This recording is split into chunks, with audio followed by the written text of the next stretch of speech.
इस वीडियो में आप डीएलएड चतुर्थ सेमेस्टर के अंग्रेजी प्रश्न पत्र जो कि डीएलएड 2019 बैच के फ्रेश प्रशिक्षुओं के समय सितंबर 2021 में पूछा गया था उसका कंप्लीट सोल्यूशन देखने जा रहे हैं। यदि आप पिछले 5 वर्षों में पूछे गए डीएलएड चतुर्थ सेमेस्टर के सभी सब्जेक्ट्स के पेपर का कंप्लीट सोल्यूशन देखना चाहते हैं तो इस वीडियो के समाप्त होने के बाद से आप इस वीडियो का डिस्क्रिप्शन जरूर चेक करिएगा। चलिए दोस्तों, इस वीडियो को प्रारंभ करते हैं। पहला प्रश्न पूछा गया था, communicative approach is emphasises on, मतलब कि कम्युनिकेटिव अप्रोच किस पर ज़्यादा जोर देता है। पहला ऑप्शन दिया गया था रीडिंग मतलब पढ़ने पर, दूसरा राइटिंग मतलब लिखने पर, तीसरा रिपीटिशन यानी कि दोहराने पर, और चौथा दिया गया था इंटरेक्शन।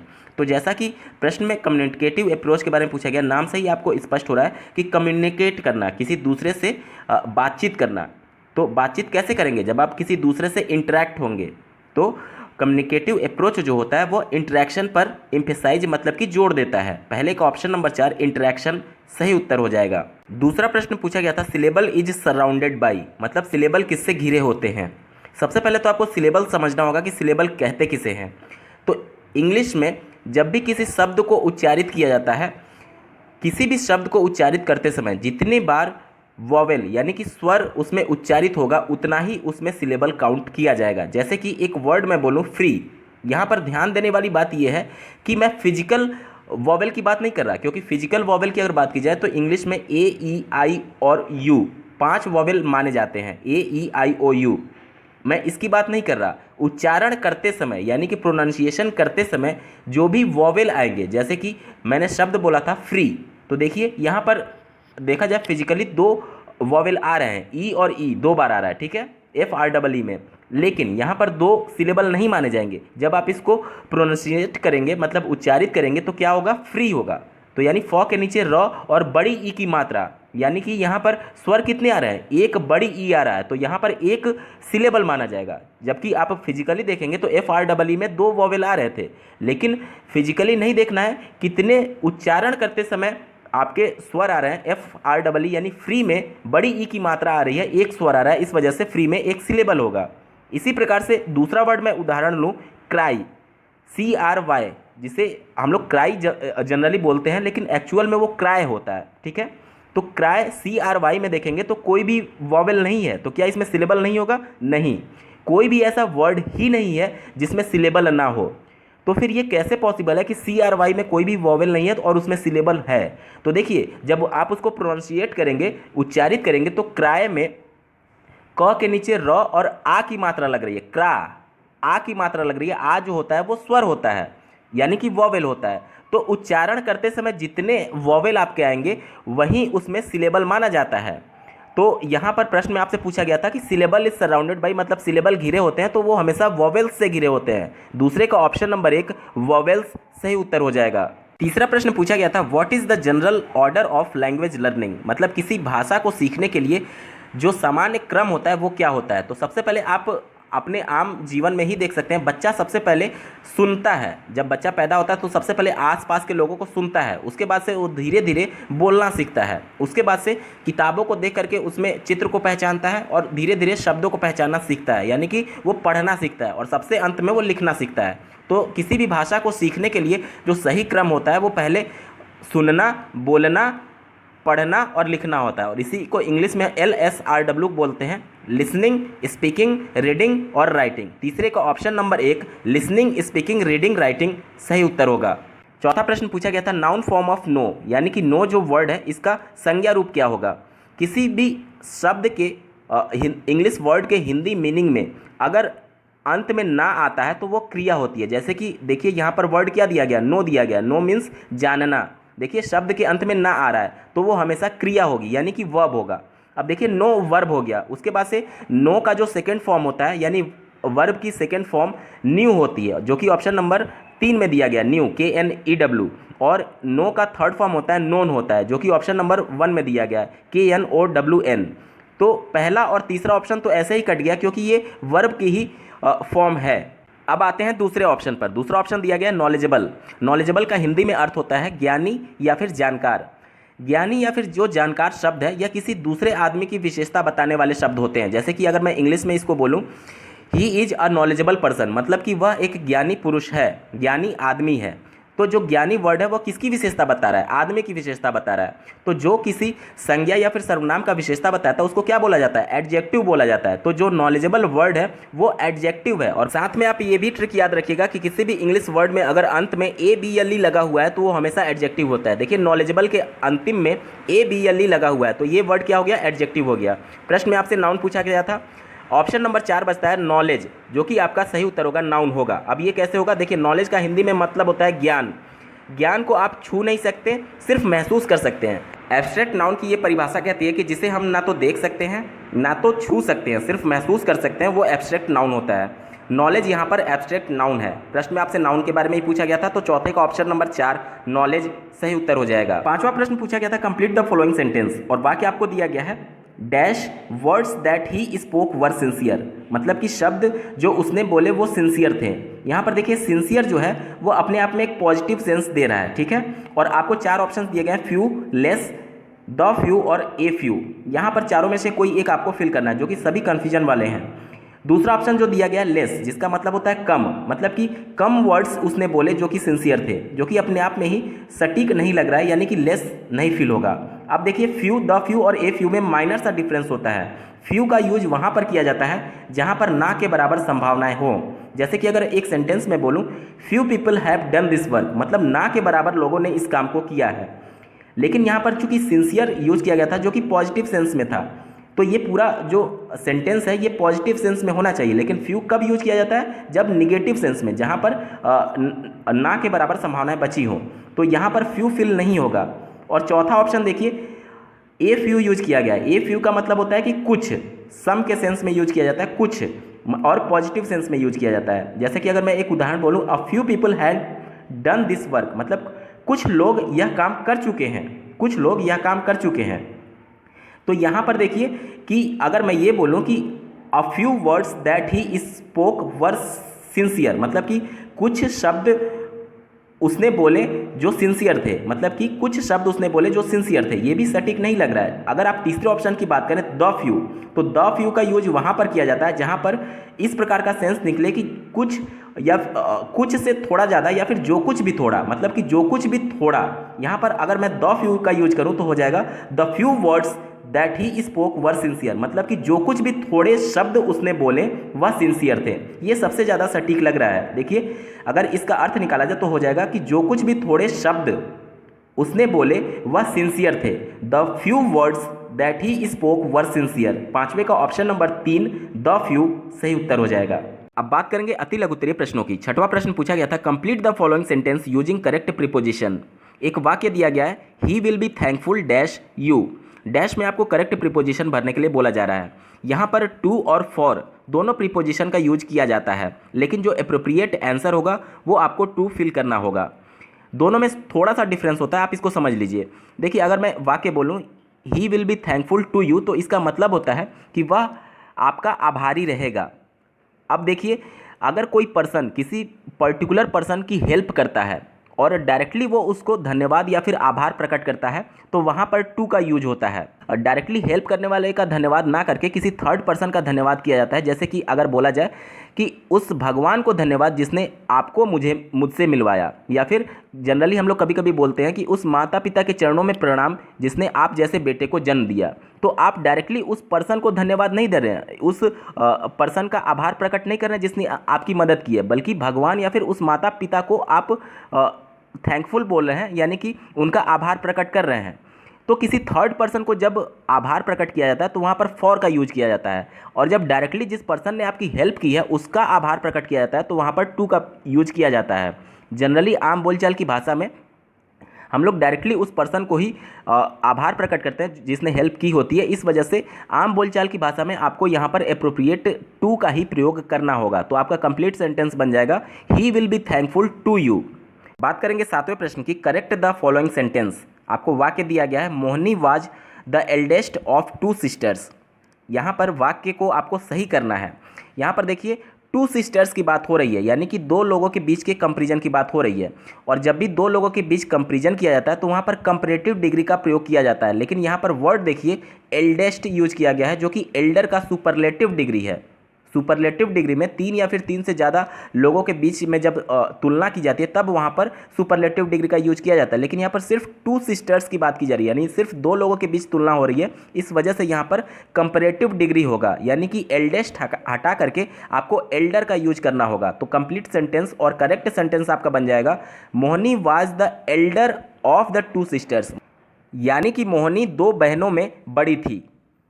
8वां प्रश्न पूछा गया था, right 2 limitations of drill approach method, यानी कि ड्रिल अप्रोच मेथड के 2 कमियों को बताना है।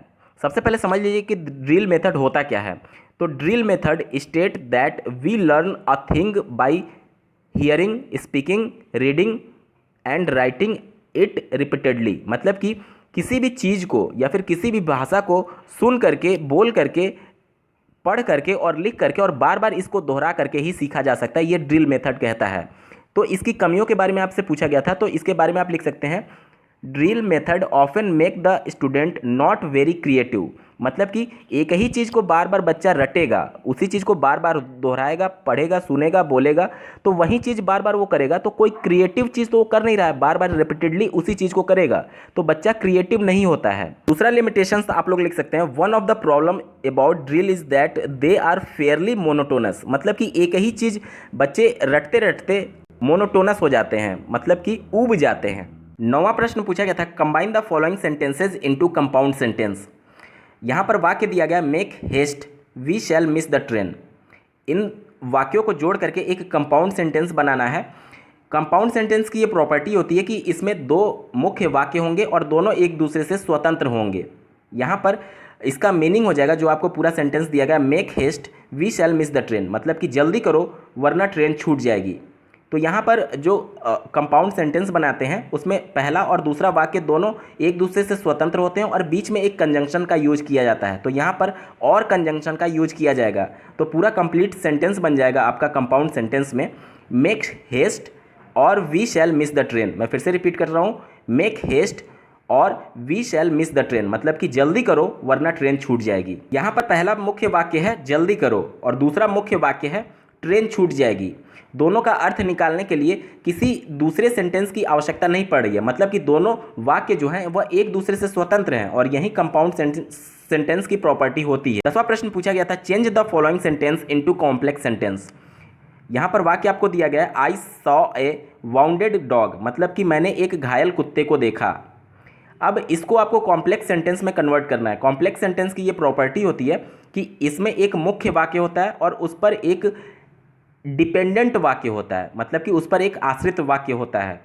तो इसको आप लोग कॉम्प्लेक्स में इस प्रकार से बना सकते हैं कि आई सॉ अ डॉग, मतलब कि मैंने एक कुत्ते को देखा, दैट वाज वाउंडेड, मतलब कि जो घायल था। अब देखिए पहला सेंटेंस क्या हो गया, मैंने एक कुत्ते को देखा, और दूसरा सेंटेंस क्या हो गया, जो घायल था। अब देखिए जो घायल था, क्या इसका कंप्लीट सेंस निकल रहा है? नहीं। क्या घायल था? जो घायल था। अब इसका अर्थ निकालने के लिए कि कौन घायल था, आपको पहले सेंटेंस की हेल्प लेनी पड़ रही है, मतलब कि जो दूसरा सेंटेंस है कि दैट वाज वाउंडेड, मतलब कि जो घायल था। कौन घायल था? तो आई सॉ अ डॉग, मतलब मैंने एक कुत्ते को देखा जो घायल था। तो दूसरे सेंटेंस का कंप्लीट अर्थ निकालने के लिए पहले सेंटेंस की हेल्प लेनी पड़ रही है, यानी कि दूसरा सेंटेंस जो है वो पहले सेंटेंस पर डिपेंडेंट है, और यही कॉम्प्लेक्स सेंटेंस की प्रॉपर्टी होती है। तो 10वें का उत्तर हो जाएगा, I saw a dog that was wounded. 11वां प्रश्न पूछा गया था, change the following sentence into future continuous tense. यहाँ पर वाक्य आपको दिया गया है, I do not learn my lesson. ये वाक्य आपको प्रेजेंट इंडेफिनिट में दिया गया है और नेगेटिव सेंटेंस में दिया गया है। इसको आपको फ्यूचर कॉन्टिन्यूअस में बदलना है। फ्यूचर कॉन्टिन्यूअस में शैल बी, विल बी के साथ वर्ब की आईएनजी फॉर्म का यूज किया जाता है। यहाँ पर देखिए आई सब्जेक्ट है, जिसके अनुसार आपको शैल बी का यूज करना होगा। बहुत से लोग कंफ्यूज होंगे कि क्या आई के साथ विल का प्रयोग होता है, तो बिल्कुल होता है, लेकिन जहाँ पर दृढ़ निश्चय दिखाना हो वहाँ पर विल का प्रयोग किया जाता है आई के साथ। लेकिन अगर नॉर्मल सेंटेंस बोला जाए तो वहाँ पर आई के साथ हमेशा शैल का प्रयोग होता है। तो यहाँ पर आपका सेंटेंस बनेगा, आई शैल बी, और वर्ब आपका लर्न था जिसकी आईएनजी फॉर्म लर्निंग हो जाएगा, तो हो जाएगा I shall be learning my lesson. Complete sentence आपका बन जाएगा फ्यूचर कॉन्टिन्यूअस टेंस में, I shall be learning my lesson. यहाँ पर बहुत से अभ्यर्थियों का ये भी कन्फ्यूजन हो सकता है कि जो वाक्य दिया गया है I do not learn my lesson, इसमें नॉट का प्रयोग किया गया है, मतलब कि निगेटिव सेंटेंस में दिया गया, तो क्या फ्यूचर कॉन्टिन्यूअस में बदलते समय इसमें नॉट का यूज होगा अथवा नहीं।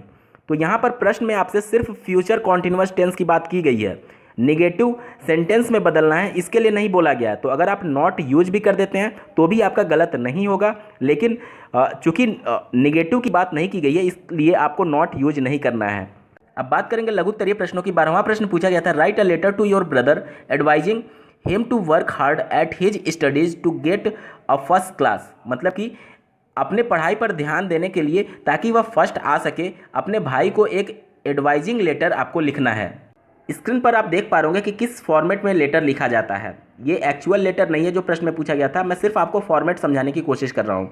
सबसे पहले जिसको लेटर लिखना होता है उसका एड्रेस लिखेंगे, उसके नीचे डेट लिखेंगे और उसको संबोधित करने के लिए जैसे आपको भाई को लेटर लिखना था तो डियर ब्रदर लिखेंगे और उसके बाद से अपने मेन कॉन्टेंट 2 से 3 लाइन में, ज़्यादा आपको लेंदी नहीं करना है, मैक्सिमम 4 से 5 लाइन तक आप जा सकते हैं, उतने में अपने विषय को कंक्लूड करेंगे और अंत में योर्स अफेक्शनेटली लिख करके XYZ या फिर ABC लिख सकते हैं। यहाँ पर आप उनको बता सकते हैं कि अपने बेहतर भविष्य के लिए आप अभी से मेहनत करिए ताकि आप अच्छे नंबर से पास हो सकें। तो इसको आप छोटे छोटे सेंटेंस में अंग्रेजी में ट्रांसलेट करके लिख सकते हैं। 13वां प्रश्न पूछा गया था, write a paragraph on online teaching a challenge for teachers, मतलब कि ऑनलाइन टीचिंग शिक्षकों के लिए एक चुनौती है, इसके बारे में आपको एक पैराग्राफ लिखना था। तो इसके बारे में कई पॉइंट्स आप लिख सकते थे, जैसे कि ऑनलाइन क्लास में बच्चों के बीच में डिसिप्लिन मेंटेन करना शिक्षकों के लिए एक बड़ी चुनौती होती है। दूसरा पॉइंट आप लोग लिख सकते हैं कि कनेक्टिविटी प्रॉब्लम इशू रहता है, दूर दराज और गांव के इलाकों में इंटरनेट कनेक्टिविटी अच्छी नहीं होने की वजह से वहां के बच्चे ऑनलाइन क्लास में पार्टिसिपेट नहीं कर पाते हैं। इसके अलावा ऑनलाइन क्लास अटेंड करने के लिए कंप्यूटर, लैपटॉप, टैबलेट या फिर मोबाइल स्मार्टफोन होना चाहिए। अगर किसी छात्र के पास ये सभी सुविधाएं नहीं है तो वो ऑनलाइन क्लास में बच्चे पार्टिसिपेट नहीं कर पाएंगे। तो ये कुछ प्रमुख समस्याएं हैं टीचर्स के सामने। आप छोटे छोटे पॉइंट्स में इसको अंग्रेजी में ट्रांसलेट करके लिख सकते हैं। 14वां प्रश्न पूछा गया था, change the following sentences into passive voice. पहला पूछा गया है, I am writing a letter. तो इसको पैसिव में कन्वर्ट करने के लिए सबसे पहले ऑब्जेक्ट को आपको सब्जेक्ट बनाना होगा। ऑब्जेक्ट क्या है? अ लेटर ऑब्जेक्ट है, तो सब्जेक्ट बनाएंगे तो हो जाएगा अ लेटर इज बिंग और राइट का थर्ड फॉर्म रिटन हो जाएगा। उसके बाद से बाई लगा करके जो सब्जेक्ट आई था उसको आपको ऑब्जेक्ट बनाना होगा, तो हो जाएगा बाई मी। तो पूरा सेंटेंस आपका बन जाएगा a letter is being written by me. मैं फिर से रिपीट कर दे रहा हूँ, पहले का पैसिव वॉइस बनेगा a letter is being written by me. दूसरा पूछा गया था, हु ब्रेक्स द रूल। इसको पैसिव वॉइस में कन्वर्ट करने के लिए सबसे पहले ऑब्जेक्ट को सब्जेक्ट बनाएंगे। द रूल्स आपका यहाँ पर ऑब्जेक्ट था जो कि सब्जेक्ट बन जाएगा, तो हो जाएगा the rules are broken by whom. यहाँ पर देखिए हु सब्जेक्ट था, तो जब इसको ऑब्जेक्ट बनाएंगे तो हुम हो जाएगा, तो पूरा कंप्लीट सेंटेंस बनेगा the rules are broken by whom. इसको आप इस प्रकार से भी बना सकते हैं, by whom the rules are broken. दोनों में से कोई भी आप लिखेंगे तो आपको पूरा नंबर मिलेगा। दूसरे तरीके से आप बना सकते हैं, by whom the rules are broken. 15वां प्रश्न पूछा गया था, fill in the blank with correct conjunction. पहला वाक्य दिया गया है, dash he was poor he was honest, मतलब कि यद्यपि वह गरीब था लेकिन फिर भी वह ईमानदार था। यहाँ पर देखिए इसको इस प्रकार से भी कहा जा सकता है कि हालांकि वो गरीब था फिर भी वह ईमानदार था। तो यहाँ पर देखिए यद्यपि अगर बोला जाए तो यहाँ पर ऑल्दो का यूज होगा और हालांकि बोला जाए तो यहाँ पर दो का यूज होगा। तो दोनों को आप फिल कर सकते हैं, दोनों सही होता है। लेकिन अगर मॉडर्न इंग्लिश की बात की जाए तो दो जो होता है वो बोलने में यानी स्पोकन इंग्लिश में ज़्यादा यूज किया जाता है और लिखने में ऑल्दो का यूज बहुत ज़्यादा कॉमनली किया जाता है। तो यहाँ पर ऑल्दो ही आपका एप्रोप्रिएट आंसर होगा। 15वें के पहले में आपको फिल करना है कि although he was poor he was honest, मतलब कि यद्यपि वह गरीब था फिर भी वह ईमानदार था। तो पहले में ऑल्दो फिल होगा। दूसरा पूछा गया था, I doubt dash he will pass. देखिए बहुत से अभ्यर्थियों ने इसमें दैट भी भरा होगा, बहुत से अभ्यर्थियों ने इसमें वेदर भी फिल किया होगा। दोनों अपने जगह पे सही होता है लेकिन उसकी कुछ कंडीशंस होती हैं। यहाँ पर एप्रोप्रिएट जो आंसर होगा वो वेदर होगा। देखिए वेदर का प्रयोग तब किया जाता है डाउट के साथ जब डाउट या फिर डाउटफुल वाला जो सेंटेंस है वो अफर्मेटिव सेंटेंस यानी कि सकारात्मक वाक्य हो। यहाँ पर देख लीजिए नॉट का प्रयोग नहीं किया गया था, इस वजह से ये अफर्मेटिव सेंटेंस है और यहाँ पर वेदर का प्रयोग होगा। लेकिन डाउट या फिर डाउटफुल वाला जो वाक्य हो अगर वो निगेटिव सेंटेंस हो या फिर इंट्रोगेटिव सेंटेंस हो, मतलब नकारात्मक या फिर प्रश्नवाचक वाक्य हो, तो वहाँ पर दैट का प्रयोग किया जाता है। यहाँ पर देख लीजिए ये पूरा अफर्मेटिव सेंटेंस था, इस वजह से यहाँ पर दैट का प्रयोग नहीं किया जा सकता, और जो सही अप्रोप्रिएट आंसर होगा आपको वेदर ही फिल करना होगा। तो आपका कंप्लीट सेंटेंस बन जाएगा I doubt weather he will pass, मतलब कि मुझे संदेह है कि वह पास होगा। 16वां प्रश्न पूछा गया था change the following sentences into indirect speech. दो वाक्य आपको दिए गए हैं, दोनों को इनडायरेक्ट में कन्वर्ट करना है। पहला पूछा गया था the teacher said to me sit in your class. अब यहाँ पर देखिए टीचर मेरे से रिक्वेस्ट तो करेगा नहीं, वो मेरे को ऑर्डर ही देगा। तो आपका सेंटेंस बनेगा the teacher ordered me to sit in my class. यहाँ पर योर जो है वो मी के अकॉर्डिंग माई में कन्वर्ट हो जाएगा, तो पूरा कंप्लीट आपका इनडायरेक्ट सेंटेंस में बन जाएगा the teacher ordered me to sit in my class. 16वें में दूसरा पूछा गया था she said to Sita kindly help me. यहाँ पर देखिए जब भी किसी से कोई हेल्प मांगी जाती है तो वहाँ से रिक्वेस्ट किया जाता है, आप उसको ऑर्डर नहीं करेंगे। तो यहाँ पे हो जाएगा she requested Sita to help her. Me जो है वो सीता के अकॉर्डिंग हर में कन्वर्ट हो जाएगा, तो पूरा कंप्लीट सेंटेंस बन जाएगा she requested Sita to help her. बात करेंगे 17वें प्रश्न की what are the objective of story telling in the classroom, मतलब कि कक्षा में कहानी कहने का क्या कुछ ऑब्जेक्टिव्स है। तो इसके बारे में आप लोग लिख सकते हैं कि कहानी शिक्षण के माध्यम से बच्चों में इमेजिनेशन पावर को बढ़ाया जा सकता है, मतलब कि कल्पनाशीलता को बढ़ाया जा सकता है। दूसरा आप लोग लिख सकते हैं बच्चों में उत्सुकता को उत्पन्न करने के लिए, मतलब क्यूरियोसिटी के लिए बच्चों को कहानी शिक्षण किया जा सकता है। इसके अलावा तीसरा पॉइंट आप लोग लिख सकते हैं कि कहानी शिक्षण के माध्यम से जो पहले के महापुरुष थे उनके चरित्र के गुणों का बच्चों में उसी गुण को अवतरित किया जा सकता है कहानी शिक्षण के माध्यम से, मतलब उनको प्रेरित किया जा सकता है उनके चरित्र को अपनाने के लिए। इस प्रकार से कुछ छोटे छोटे पॉइंट आप इंग्लिश में ट्रांसलेट करके लिख सकते हैं। 18वां प्रश्न पूछा गया था how picture description can be useful in reading and writing. तो शिक्षक ब्लैक बोर्ड पर एक पिक्चर बना देगा और उसके बाद से छोटे छोटे सेंटेंसेस लिखेगा। उस कहानी के बारे में सबसे पहले ओरली बताएगा कि इस पिक्चर में क्या कुछ बताया गया है, और उसके बाद से छोटे छोटे सेंटेंस ब्लैक बोर्ड पर लिख देगा और बच्चों से पढ़ने के लिए बोलेगा। इससे बच्चों में रीडिंग स्किल को बढ़ाया जा सकता है। दूसरा इसी में पूछा गया था कि पिक्चर डिस्क्रिप्शन को किस प्रकार से राइटिंग स्किल में यूज किया जा सकता है। तो इसके लिए ब्लैक बोर्ड पर अध्यापक एक पिक्चर को बना देगा और बच्चों को बोलेगा कि इसके बारे में 5 सेंटेंस लिखिए। बच्चे अपनी भाषा में राइटिंग स्किल का प्रयोग करते हुए 5 सेंटेंस लिखेंगे, जिसके अंतर्गत उसमें लेखन कौशल का विकास होगा। तो इस प्रकार से आप इसको छोटे छोटे सेंटेंसेस में लिख सकते थे। दोस्तों अभी आप डीएलएड 4th सेमेस्टर का अंग्रेजी प्रश्न पत्र जो कि सितंबर 2021 में पूछा गया था उसका कंप्लीट सोल्यूशन देख रहे थे। आपको ये वीडियो कैसा लगा कमेंट करके जरूर बताइएगा। साथ ही डीएलएड 4th सेमेस्टर के पिछले 5 वर्षों में पूछे गए सभी सब्जेक्ट्स के पेपर का कंप्लीट सोल्यूशन देखने के लिए आप इस वीडियो का डिस्क्रिप्शन जरूर चेक करिएगा। इस वीडियो को देखने के लिए आपका बहुत बहुत धन्यवाद। भगवान करे आपका दिन शुभ हो।